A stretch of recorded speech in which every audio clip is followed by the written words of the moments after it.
Silicon ಸಿಟಿಯ ಅದೊಂದು famous ದೇವಾಲಯಕ್ಕೆ ಪಾರ್ಕಿಂಗ್ ಸಮಸ್ಯೆ ಕಾಡ್ತಿದೆ.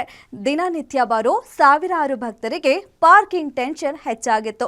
ಅದಕ್ಕೆ ಬ್ರೇಕ್ ಹಾಕಲು ಇದೀಗ ಮುಜರಾಯಿ ಇಲಾಖೆ ಪ್ಲಾನ್ ಮಾಡಿಕೊಂಡಿದೆ. ಹಾಗಿದ್ರೆ ಏನು ಪ್ಲಾನ್ ಅಂತೀರಾ? Take A look. ದೇವಸ್ಥಾನಕ್ಕೆ ಹೋದ್ರೂ ಬೆಂಬಿಡದ ಪಾರ್ಕಿಂಗ್ ಪ್ರಾಬ್ಲಮ್. ಬನಶಂಕರಿ ದೇವಸ್ಥಾನದ ಬಳಿ ಪಾರ್ಕಿಂಗ್ನದ್ದೇ ಸಮಸ್ಯೆ. ಪಾರ್ಕಿಂಗ್ ಕಿರಿಕಿರಿಯಿಂದ ತಪ್ಪಿಸಿಕೊಳ್ಳಲು ಮಾಸ್ಟರ್ ಪ್ಲಾನ್. ಶೀಘ್ರವೇ ತಲೆ ಎತ್ತಲಿದೆ ಬಹುಮಹಡಿ ಪಾರ್ಕಿಂಗ್ ಕಟ್ಟಡ.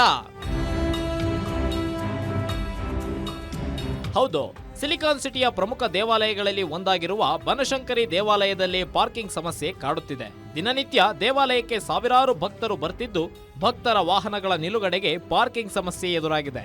ಹೀಗಾಗಿ ಇದಕ್ಕೊಂದು ಮುಕ್ತಿ ನೀಡಲು ಮುಜರಾಯಿ ಇಲಾಖೆ ಮಾಸ್ಟರ್ ಪ್ಲಾನ್ ಒಂದನ್ನು ಸಿದ್ಧಪಡಿಸಿಕೊಂಡಿದ್ದು, ಬಹುಮಹಡಿ ಪಾರ್ಕಿಂಗ್ ವ್ಯವಸ್ಥೆ ಮಾಡಲು ಚಿಂತನೆ ನಡೆಸಿದೆ.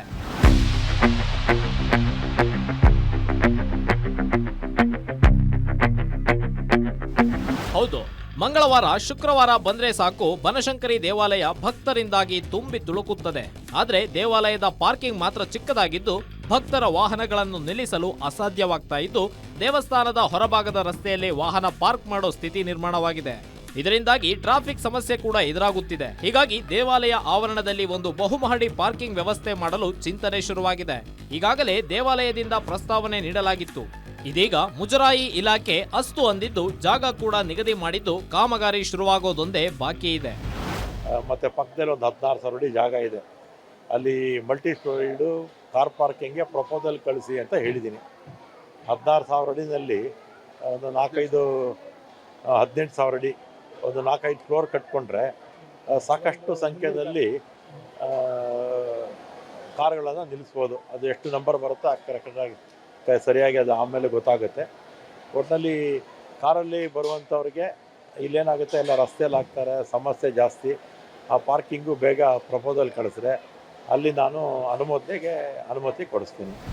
ಒಟ್ನಲ್ಲಿ ಆದಾಯದ ಗಣಿಯಾಗಿರುವ ಬನಶಂಕರಿ ದೇವಾಲಯದಲ್ಲಿ ಅಭಿವೃದ್ಧಿಯ ಪಥದಲ್ಲಿ ಜೋರಾಗಿ ಮುಂದುವರೆಸಿದ್ದು, ಪ್ಲಾನ್ ಏನೋ ಸಿದ್ಧವಾಗಿದ್ದು, ಯಾವಾಗ ಕಾಮಗಾರಿ ಆರಂಭವಾಗುತ್ತೆ ಅನ್ನೋದನ್ನ ಕಾದ್ ನೋಡಬೇಕಿದೆ. Charan, metro bureau, guarantee news.